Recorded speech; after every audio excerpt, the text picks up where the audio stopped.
दिखाओ तो रे। हरामी तो बिजली बिल है क्या? ए आई लव यू। जब देखा चलावेला मुंह उठा के क्यों देखी तो कहा सोची? कुछ ना सोची। तो 8 बजे पीछे वाली कोठरी में हम आ जाए। बाप रे हम ना जाए, मुंह में भूत रहेला।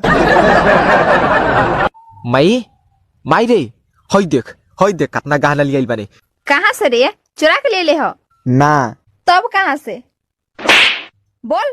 चामरा पर चांदी के पानी चढ़ोइले बने। मधु ए मधु सुनो तारू हो? अरे का कहतनी रावा? एगो मत बोलो भी, बाबूजी जागल बारन। सुना का हुआ है? एक चुटकी सिंदूर की कीमत तुम क्या जानो रमेश बाबू?